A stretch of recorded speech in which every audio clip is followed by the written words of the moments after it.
Good day and welcome to the November edition of Natural Health Dialogue, where you are going to have a wonderful, healthy Thanksgiving, and Randy Lee's not going to tell you any of the bad stuff you can't eat. Is that where we're going with this, Randy? Well, sort of. I just tell people I allow myself some grace.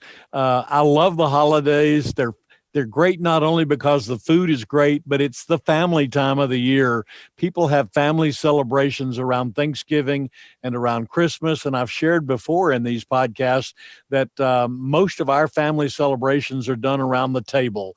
So a large Thanksgiving dinner, a large Christmas dinner, those are part of it.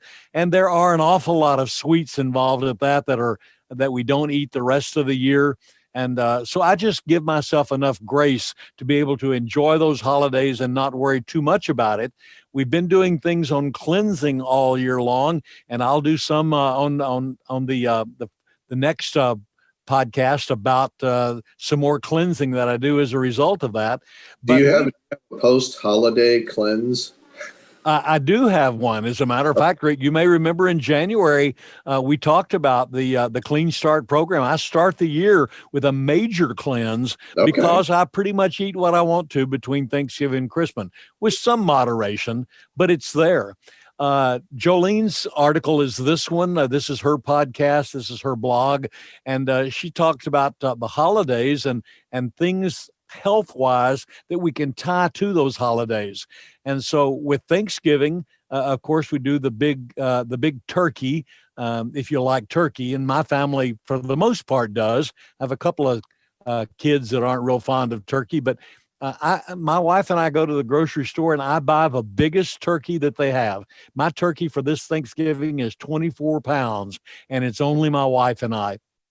But I only get turkey during the holidays. The rest of the year, we don't buy turkeys. You can almost not even find them in the grocery store.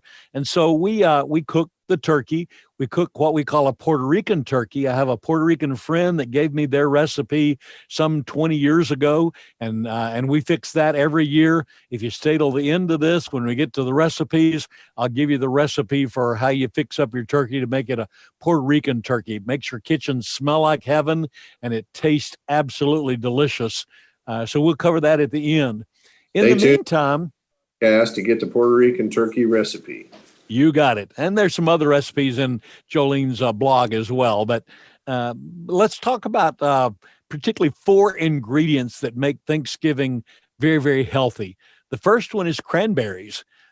Contrary to what a lot of people think, cranberries don't really kill bacteria, but cranberries do coat the lining of your bladder and coat the lining of your urinary tract so that you don't get bladder infections and urinary tract infections, because the bacteria that cause those infections can't stay in the bladder, can't stay in the urinary tract, because the lining has been coated with substance that doesn't let them stick. And so the next time you go to the bathroom, it just kind of flushes right through and washes out that bacteria.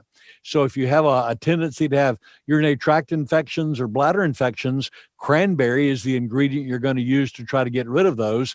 And we eat cranberries at Thanksgiving. So there's a healthy tie to Thanksgiving. Do you get the same benefit from drinking cranberry juice?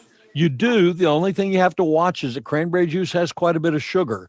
But if you drink the juice while you're drinking it, you are in fact coating the lining of the bladder and the urinary tract. So you will get some benefit from that. That's one place where I can say, yeah, sugar's not the best thing in the world, but you have a greater need for the cranberry, and so I will again give myself some grace. Second thing is pumpkin. Pumpkin in itself is also great for strengthening the bladder. And pumpkin seeds, people like to chew on anyway. You buy pumpkin seeds, either the core is already chewed, or just you put pumpkin seeds in your mouth and chew them and get the nutrients out of the inside.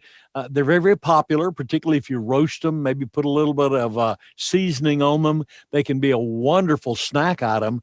And not only do they strengthen your bladder, but they also are one of the things that we use to get rid of parasites. And if you are consuming meat over the holidays that's not thoroughly cooked, and you end up with some parasites, or for other reasons. We had a whole blog here back a few months back on parasites and what they do to you.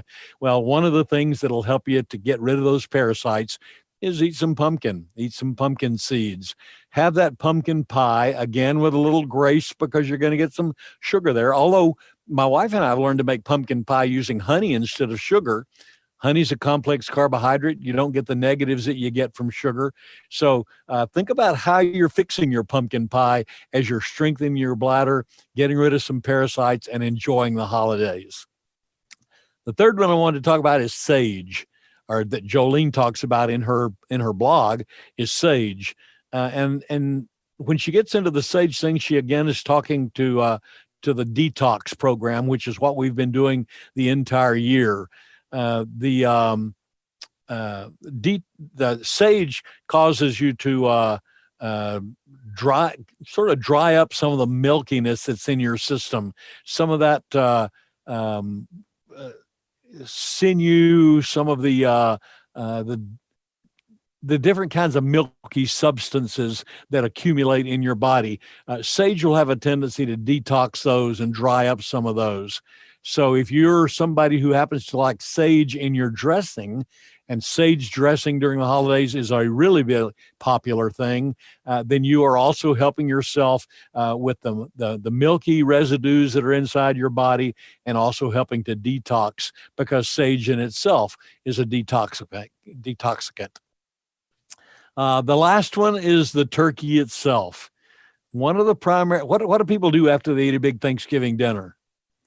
Take a big, long nap. You got it. Go lay down on the couch and take a big nap, or go watch football on the couch and you just lay there and watch football and eat snacks. Well, the reason you get that sleepiness is an ingredient that's in turkey that's called L-tryptophan. It's an amino acid, and it's an amino acid that makes you sleepy. So if you eat a big turkey dinner, you're going to get sleepy. So it makes just sitting and doing nothing most conducive to the holidays. So we do a lot of things around the holidays that are relaxing anyway, the family time, the meal time, the holiday sports, and all those kind of things. And the turkey is giving you some tryptophan to help you relax during that time as well. So there's some really good things that come out of the holiday. Yeah, absolutely.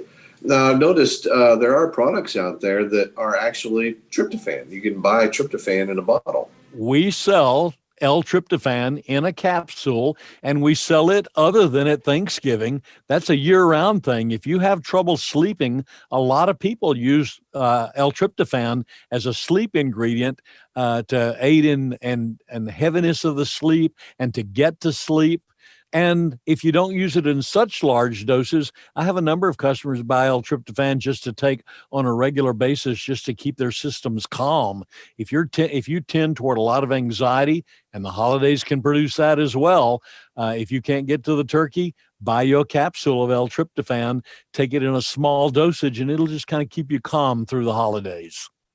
Gotcha. We're about down to a minute and a half, Randy. We don't want to lose, not do the Puerto Rican turkey recipes. There you go. Yeah, that was the next thing I've got on the list here, is let's talk about Puerto Rican turkey.